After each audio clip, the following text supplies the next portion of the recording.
Hello and welcome to another episode of the Tiny Needles Knits knitting podcast.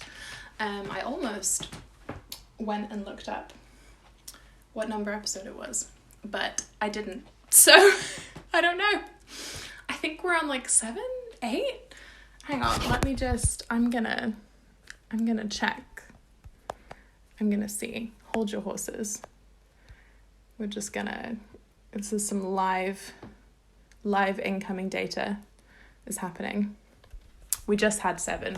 We're on to 8. Hello and welcome to episode 8 of the Tiny Needles Knits podcast. My name is Jessica. If you've seen me before, hello again. If you've not seen me before, hello. I'm a knitter and a student teacher. I'm a student English teacher in Edinburgh, in kind of sunny Edinburgh today. It's about it's almost 5 o'clock, but it's been a really sunny day. I live in kind of the centre of Edinburgh, like close enough that when the weather is nice like this, it is super busy. It is really busy outside. So everyone's been really enjoying the sun today. I went out a little bit, but it was quite busy and overwhelming, so I came back inside and I thought I would talk to you all a little bit. If you see me looking around, it's because my cat Graham is somewhere in the room and I've got the door closed just to help with the sound and stuff, so I might need to get up and let her out at some point because she is a fickle individual, especially I feel like on the weekends when I'm home all day. She just doesn't know what to do with herself, so she's potentially making herself settle in the bed, so that is good. But anyway, let's get to what we're all here for, which is the knitting. I think the last time I made an episode was kind of at the beginning of my last school placement. So I've now finished that placement that I just started the last time we checked in. So it's been a fair chunk of time. And during that time, I had COVID, which was honestly really not fun. Do not recommend. I know a lot of people have been getting it really mild at the moment. I know so many people. I mean, I think especially in the teaching profession, but just more broadly, I know so many people have caught it recently, and some have really been like completely asymptomatic, nothing, or maybe had like a bit of a tickly cough, but I was really out for the full 10 days that I had to be isolating. So there were some days I was not even well enough to knit. Very sad. I don't think there were any days when I was not well enough to knit at least a little bit, but there were some days when not that much happened. So yeah, that was really not fun. But on the days when I was feeling well enough, Graham's trying to knock over just anything, literally just anything that's on the side. But I did manage to get quite a lot of knitting done, and what I got done was a lot of garments, a lot of sweaters, cardigans. I've been making a lot of progress on garments this year, which is great because that was what I wanted to do when I set out at the beginning of the year. So yes, at the moment I have I don't know if you can see. I can just hold on a second. Wait. I don't want to risk ruining the filming setup, so I'm not gonna take the camera off. But our dear friend Graham has just knocked over a large pile of books and is behind them and is now struggling to get out. Here she emerges. Great. Great. Thanks, Graham. Thank you. Anyway, long story short, I finished a lot of jumpers. I showed you my everyday sweater, my Dre Renee Knits everyday sweater. Now she does want to leave the room. This is really disruptive, I apologise. There you go. Goodbye.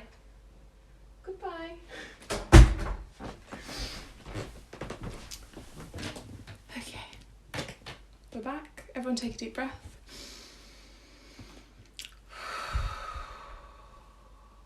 Good. Okay. Sometimes I do that with my classes.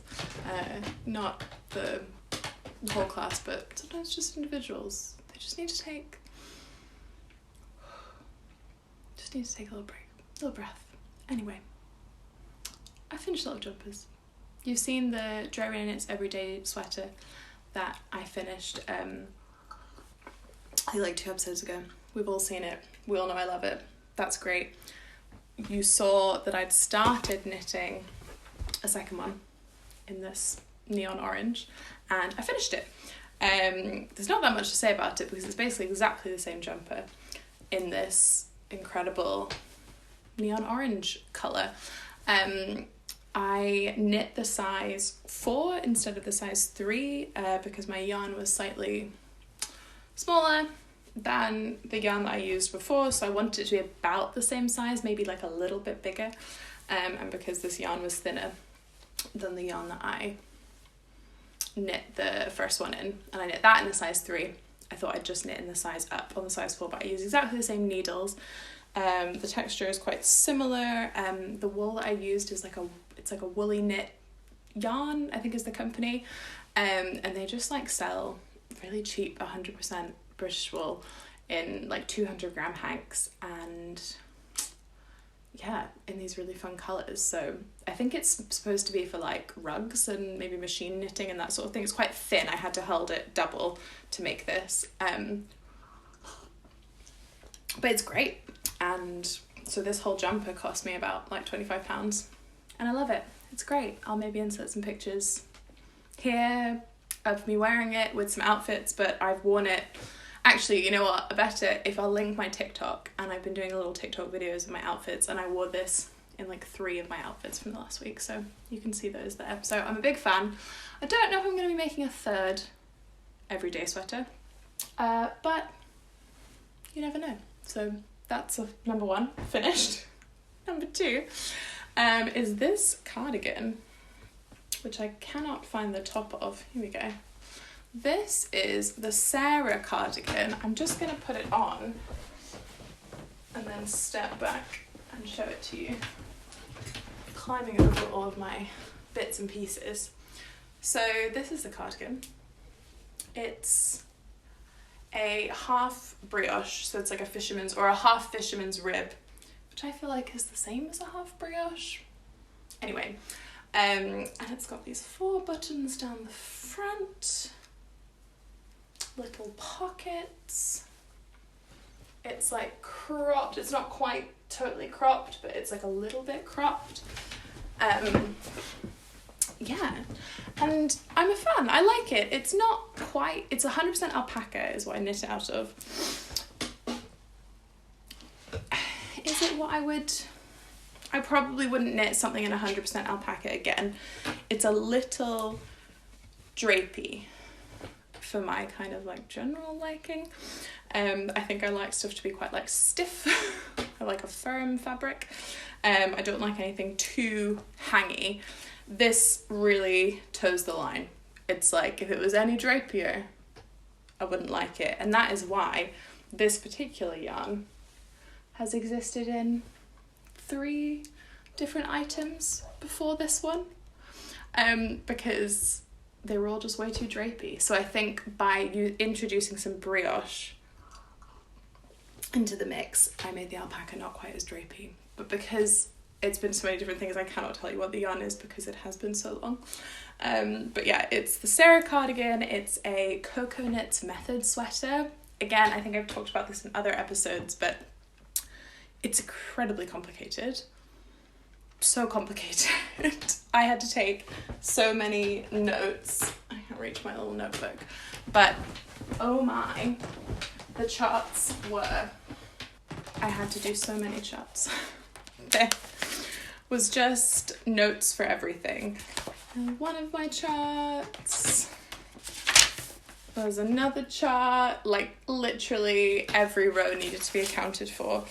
And here you can see I've used like different highlighter colours to show the different things that you have to do, because on any given row you might be doing like a short row and a buttonhole and a decrease, and then it was all very like, they'd written a chart at the bottom of the pattern that you could like fill in that would maybe make more sense, but I just had to make my own because I did not understand their thing. So had I known how complicated it was, I may not have sat out on a Cocoa Knits Method jumper, but I'm glad I did because I really like it, and is a really good shape. I can't vouch for any of the other sizes. I think this was a size 3 or a size 4. I'm never good at telling what sizes I make. It was a size 3, so I made a size 3, which is probably like just the right size. I think it's supposed to be quite oversized, so this isn't that oversized on me, so maybe. But this was all I had the yarn for, literally just. So that all worked out, which was good. But yes, I don't know what it would be like what the fit would be like on other body types, but on my body type it's worked out quite well, so I'm pleased with that. And I've got these little buttons down the front that I got from my local yarn store, and yeah, that's the Sarah cardigan. The other garments that I am working on are, I've got a jumper from the Ready Set Raglan book that is in this bag, and I just bought more yarn for, and I just got it through in the post because I was running out.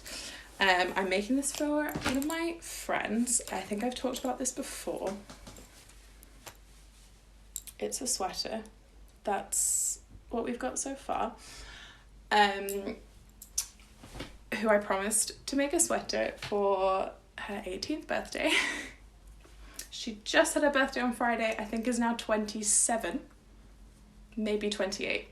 It's potentially 10 years late, this jumper. I did make a first jumper, but then I unraveled it. So anyway, this has been a long time coming. And it's not the sort of style of jumper that I would make for myself. I think I like things cropped, quite like tight, whatever. So I think I'm been surprised by how much knitting there is in this, because my friend wants it like properly long, like oversized long sleeves, whereas I like quite like a bracelet sleeve anyway, so hence having to order more yarn than what I had anticipated. So we're about here on the body. I think I've got another like 6 inches to go, like a long way to go.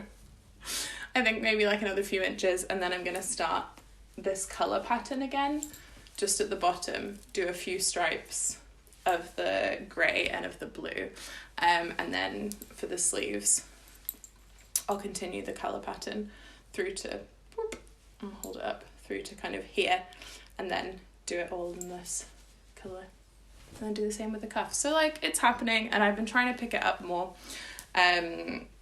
so that I can get it done, basically, because this has been a long time coming. But yeah, it's just quite boring because it's just a rib. It's like a broken rib, so it's not as boring as it could be, but and it's a really tight gauge. So this is another garment that's happening. This is the garment show. It's happening. Yeah, it's in Cascade. I ordered a lot of Cascade for some projects sometime last year, and I'm very much done with Cascade. I would like to never knit in Cascade again after this. So yeah, that's that story. What can I show you next? I've got, this is not a garment, but it's related to one of my garments, is a hat that I'm making. It's just going to be a little ribbed hat. I actually already made a hat with some leftovers from my everyday sweater. It's just a little hat. I'm not sure how I feel about the fit, but like it's fine. And I'm just making another one because I've got about a hat's worth left of yarn left, and sometimes it's nice to just have a little ribbing pattern. So this was another COVID isolation knit, and this was a COVID isolation cast on. Speaking of COVID isolation cast-ons, we have, sorry if this is a very quick through everything, I do not have a lot of talkativeness in me today, but I would really like to show you all what I'm doing, and I do have a lot of projects to get through, so this is just a bit of a what are we doing here, see some projects, maybe you'll see something that you also would like to cast on. Have a little bit of inspiration. That's what I like when I'm watching other people's videos, just to see new things that they're making. So one of the things that I'm making is with my Advent minis, my advent minis. I got 2 advent calendars last December. One from Yarn Unique and one from a yarn company in Glasgow that I can't remember what they're called. Dystopic Fibre. And I was like quite happy with them, but they're not necessarily colours I would have picked up myself. I think that's obviously the risk with doing an advent set. I think my main issue with the Yarn Unique one was that like the colours were so similar. Like days like 1 through 7 you could like barely tell a difference. There was like some level of fade, but really like nothing, which I think for some people they're like, yes, love this, very like subtle, quite dark colours. Not my vibe. So I was like, I just need to cast something on with them. Like I just want to use them because they were just sitting in this little basket on my side, and I was like, I just need to cast something on. So while I was isolating, I cast on the Night Shift shawl, I think, by Andrea Mowry is what it's called. It's supposed to be a worsted project. This is all fingering weight. I just sized down on the needles, and I'm just going to kind of knit until I run out, because it's quite an adaptable pattern. It's just a repeat of kind of 2 different sections over and over again. That's it. And you can change the background colour and you can change the foreground colour at any of those intervals, sort of thing. So that's what I've been doing. I've been using the fade, so the colourful bit is the fade from Dystopic Fibres, and the kind of background dark colour is from the Yarn Unique advent calendar. I think around here I swapped it out so that the Yarn Unique was the foreground and the other one was the background. I think now I'm going to switch it back because I like how this at the front looks, I think, better than this middle bit. But yeah, I put it away because I was just not feeling that inspired by it, but actually seeing it through the camera and looking at it again, I don't hate it. You know, I don't hate it, and it's really soft and it's like a fun pattern, and I think that this will be something that I just kind of keep around and pick up when I fancy just a little kind of plain knitting in between other projects. I've still got like loads of minis to go through, so that I think is just going to be something that's going to be ongoing. But that was a COVID isolation cast on, and that kept me engaged, especially during the early days when I was like feeling really sick and couldn't do anything complicated like garment knitting. This was just perfect. So that's been a COVID cast on. Another recent cast on is actually over there, so just let me get it and I will come back. A little fringe problem. And that is another leftovers project.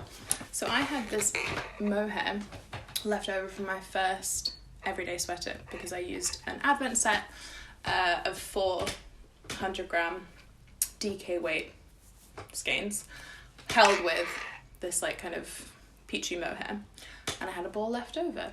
And obviously everyone's been talking about the Pom Pom Spring 2022, I think, issue with all of the like mohair garments. And so I cast one on. The one, I've forgotten what it's called. Again, I really should have written this down before I started, but it'll be below, or maybe you know what it is. So I just saw that my video stopped recording at some point while I was talking about my last project. I assume it was this one. So I don't know how much you heard about it, but this is the mohair project that I'm working on. It's knitting up very quickly. It's on 6mm needles. I have mixed feelings about the colours. It's just an experiment. I'm going to see how it goes. I'm quite excited to see if this is something that I will wear. It feels quite like high fashion. So I don't know, but I'm looking forward to it. And I like wearing like a lot of like little vest tops in the like spring summer, so it would be quite nice to like have something to like put over that to just bring a little bit of like interest to an outfit. So we'll see. mohair gets it's so small. It's so small. So yes, I have I have one other project that is a garment project that is on the needles at the moment, and it's my star-crossed jumper by Jackie Slack, which I've shown loads of times, so I'm not going to bring it out, and it's like way at the bottom of one of my baskets. But basically the story with that is that I did the colour work, absolutely loved it, knit the front, knit the back, did the seaming, did one sleeve, ran out of yarn, tried it on, it's really tight, like it's really small and it's really short as well. I wanted it to be cropped, but I think I was too worried about it being too long, and so I made it way too short. So basically we're looking at a frog situation, but I've just not wanted to, because it's a 3 needle bind off here, and I'm just like, I don't even know how to begin thinking about undoing that. It probably won't be as hard as it will. It probably isn't as hard as I think it's going to be, but I'm still not looking forward to it. I'm not excited about having to do that. I'd like to try and salvage the bottom and do the front and back again, but longer. I bought another ball of yarn because I ran out. I think actually I ran out on the second sleeve, so I did a whole sleeve and then I did the colour work cuff, and then I started the second sleeve and ran out just before the colour work cuff, so like I was really cutting it close anyway. And I think that was also part of the reason why I made it short, was because I was worried about running out of yarn. So I ordered a new skein, that came. I'd maybe like to try and fix it, but again, it's with Cascade, and I'm kind of fed up with Cascade. I really don't like the texture. It's fine once I'm wearing it. I've got that green vest that I made that's out of Cascade. Love it. It's great. It's just for actual knitting with. It's just a bit, I don't know, there's just something about it. Don't love it. But I really like that colour work, so maybe. I think that's one where I just need to like deal with it, frog it, get it back to, put in my lifeline, get it back on some needles, and just like, let's go. So yes, that's, I think, all the updates. My half and half wrap is still ongoing. I've changed colours, but I haven't picked that up in ages, just because I've been on my garment kick. The pressed flowers shawl, again, hasn't progressed much since you last saw it, so I'm not going to show that. I'm just looking around at all of my knitting baskets that are on the floor to see what projects are ongoing. Yeah, I think the only other thing that I have at the moment is those mittens that I did during Vlogmas and haven't picked up again. I did one, and then I did a second of the same hand, so I had to rip it all back. So that's been ripped back, and I just need to knit it again, and it would literally just take me one evening, but again, I've just not picked it up. So yeah, that's that. As far as things that I'm looking to knit in the future, I am not sure. I'd like to keep knitting garments because I'm really enjoying it, but I think I'm gonna try and finish my WIPs. Famous last words, absolutely famous last words. So we'll see. We'll see what happens there. But yeah, I just wanted to check in and show you all the things that I've made during my COVID lockdown. I'm now out, which is great. I've been able to go back to the school where I was on placement. I just had 1 week left there. For this time, I'm going to go back to them in a few weeks' time. And yeah, I had my observation, which I passed, which is great, which means that I've now passed 2 out of 3 of the placements, so I just have to pass 1 more and do a few more essays, and then hopefully I'm going to get my teacher registration, which is great, really exciting. And yeah, that's about it. I don't think there's anything else to update you on. It's all been, just everyone has COVID, there's nothing going on. It's sunny, that's the main update. I had this cup of tea, which is great. Today I bought a new mug that is like very like pottery-y, but then is also dedicated to the wedding of Charles and Diana from 1981, so I'm pretty pleased about that. That's a huge thing in my life. Yeah, I'm really into reading teen romance books at the moment. Anything, like, the lighter the better. I just want to read fun stuff all the time. I just bought wow. I just bought some books at the charity bookshop, as I want to do, my favourite thing to do. And just like Eleanor and Park, a classic YA romance. This is a new one, Not Here to Be Liked. Never heard of it before, but like, look at that cover. Incredible. And it's about, she's the editor of a paper, so it's going to be very Englishy. And on the back it talks about intersectional feminism, plotting the end of the patriarchy, and kissing, so 10 out of 10. And then I also put the Fault in Our Stars because one of the kids in my classes was reading this, and I was like, I loved that book when I was a kid. Not a kid, like I don't know, I think it came out when I was like 16 or 17. It came out in 2012, so I was 16. I was 16 when this book came out, and I loved it. So I'm gonna read it again. I just want to harness that joy of reading. So yeah, that's me. I'm reading some nice books. I'm knitting some nice things, and a questionable mohair thing. Drinking some tea. Yeah, getting on with life. I hope your week has been good, that you're all keeping well, and that you're finding some nice things to do. I think the sun coming back has made a really, really big difference to a lot of people. Yeah, and I definitely think it's making a difference here. It's just so nice. Like, you just don't realise how much you miss it until I was like walking to the car one morning on my way to school and like feeling the sun on my face, and I was like, oh, I've not felt that in so long. So that's nice. I hope you're all getting a bit of that. Yeah, and I will see you another time. Who knows, but I'm gonna keep knitting and I will keep showing you things, and I will catch you later. Have a lovely day. Goodbye.